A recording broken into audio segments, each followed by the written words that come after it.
Un segundo punto para el curso de criminología está abocado a la sociología de la cárcel, del crimen y de la administración de justicia penal, como tres objetos más específicos a los cuales les aplicamos metodologías sociológicas, antropológicas. Y en cuanto a la sociología de la cárcel, se encuentra muy relacionada con la penología, que es un subcapítulo de la criminología. Estudia también de manera empírica, interdisciplinaria, este fenómeno carceral y la aplicación de penas. En este tema cabe resaltar algunos aportes importantes, como The Prison Community, que es la primera etnografía carceral realizada por Donald Clemmer en 1950, en la cual se describe ya por primera vez la organización informal de los detenidos dentro de una cárcel y este fenómeno de prisionalización por el cual los detenidos adoptan las reglas tácitas, las costumbres y los estilos de vida de la prisión. Luego de algunos aportes más de tipo de management, de gestión penitenciaria, surgen algunas críticas muy fuertes como la de Simon y Philly con la nueva penología en los años 90, o Lloyd Wackwam con las cárceles de miseria, vinculando el problema penitenciario al de políticas liberales. Pero hasta nuestros días tenemos todavía los mismos tipos de investigaciones basados, por ejemplo, en etnografías carcerales como la de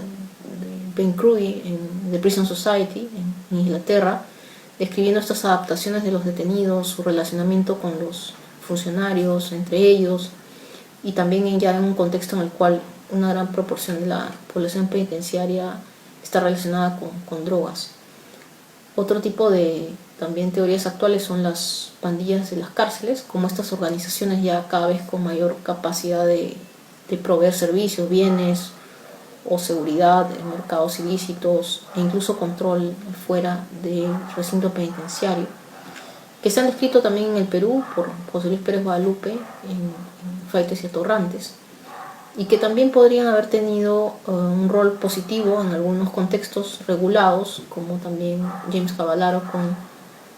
algunos papers ha expuesto. Sin duda el fenómeno en América Latina tiene sus propias particularidades, uno de ellos la sobrepoblación penitenciaria, el hacinamiento, los mercados ilícitos dentro de las cárceles. Pero es la misma sociología que también aplicamos al estudio ya del crimen en sí, desde lo que son carreras delictivas o trayectorias delictivas de individuos que, según teorías como la asociación diferencial, van relacionándose entre ellos, entre pares, van generando autojustificaciones, aprendiendo modelos de conducta y cada vez más adentrándose entonces en ese mundo que es la criminalidad. La misma sociología describe también entonces esas asociaciones entre algunos pares, luego que se vuelven colegas, que pueden formar grupos, bandas, hasta organizaciones muy estructuradas, jerárquicas, organizaciones criminales. Y entonces la sociología también describe estos patrones, las redes mismas, las estructuras, las trayectorias, las prácticas de los actores, los modus operandi en grupos, muchas veces cada vez más innovadores y sofisticados en nuestra sociedad contemporánea, y sin duda los daños a las colectividades también. Actualmente es de suma importancia, por ejemplo, distinguir las formas de organización criminal que existen. Pueden encontrarse a un extremo las jerárquicas, con roles muy definidos, liderazgos muy claros, y en el otro lado las redes ilegales más horizontales, con normas más flexibles, miembros más intercambiables, menos permanentes, y por ende con estructuras más resistentes muchas veces a la persecución. Y a lo que se asocian estas organizaciones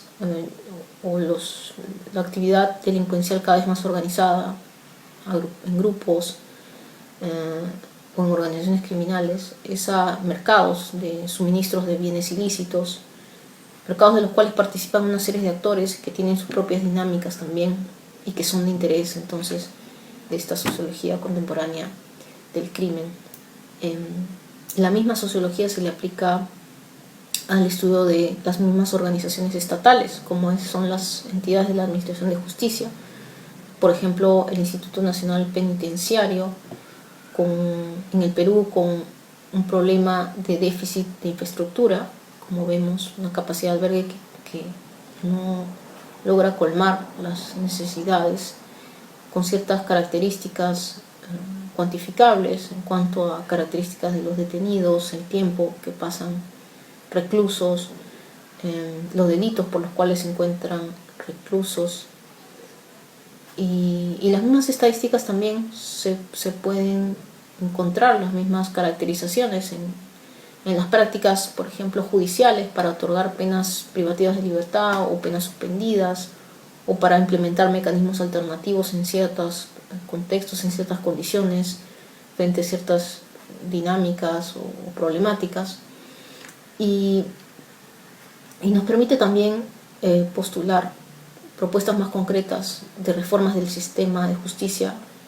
describiendo cómo funciona dicho sistema y las instituciones que la conforman. En esa lógica han habido algunos avances en el Perú, la reforma de Seriajust, que ya describía algunos problemas muy específicos como la escasa cobertura, la misma reforma del Consejo Nacional de la Magistratura, basada en lo que se ha encontrado también como problemas desde su origen, ¿no? de justamente procesos de nombramientos a magistrados, la misma reforma policial que se ha dado a partir de los años 90 y luego en el 2001, tratando de desmilitarizarla y también de implicando algunas fusiones entre los cuerpos de la organización policial. Una reforma también muy interesante es la del 2012 al 2017 en la institución penitenciaria en el Perú, con una serie de medidas que se adoptaron y que reflejaban lo que se había encontrado como necesidad de mejora, de intervención estratégica, ¿no? Como la lucha contra la corrupción en las cárceles, la reducción del hacinamiento, la salud de los centros penitenciarios, etc., ¿no? Las mismas medidas que, basadas entonces en esta evidencia criminológica de necesidades de intervención, fueron medidas luego con indicadores que prueban un resultado dentro de esta institución de la Administración de Justicia. Por ejemplo, indicadores como la disminución de motines a partir del año 2013. Entonces, esa sociología de la Administración de Justicia nos permite describir cómo funciona una organización, plantear cuáles son las reformas más importantes, viables, estratégicas, medir incluso con estadísticas cuáles pueden ser los resultados positivos, en este caso la disminución de motines, por ejemplo, consecuente a partir del 2012-2013, consecuente a unas medidas de reforma penitenciaria. Entre diferentes estudios, dentro también de la línea de estudios más contemporáneos, tenemos, por ejemplo, estos avances en la comprensión de cómo funciona por dentro la organización de detenidos en relación a la organización formal de la administración penitenciaria. Nosotros hemos postulado con algunos colegas, James Cavallaro, José Luis Pérez Guadalupe, unos diferentes modelos de gestión y de gobernanza dentro de las cárceles de América Latina, desde las más autoritarias hasta las que son aparentes por mecanismos de corrupción en los cuales los diálogos, los relacionamientos entre administración penitenciaria e internos es perverso, busca mantener privilegios. Por otro lado, también desde lo que puede ser una gestión abdicada en la cual el control reside en las organizaciones de los presos, de los detenidos, como se ha encontrado en Venezuela, como se ha encontrado en Bolivia, en Brasil, en algunas cárceles, y como fue el caso del Lurigancho entre los años que duró la lucha contra el terrorismo, tal como está descrito en Faites y Atorrantes.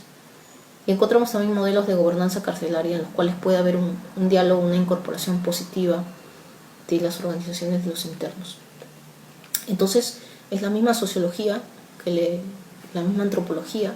perspectivas que se van aplicando a estos objetos más específicos, la cárcel, el crimen, desde la carrera delictiva de un individuo en su relacionamiento con la sociedad y los grupos que va encontrando en su trayectoria, hasta los grupos, cómo se van organizando, de qué manera y qué pueden llegar a ser organizaciones criminales o redes ilegales. Y las mismas organizaciones del Estado, las instituciones del sistema penal, cómo funcionan y cómo podemos efectuar algunas reformas positivas en estas.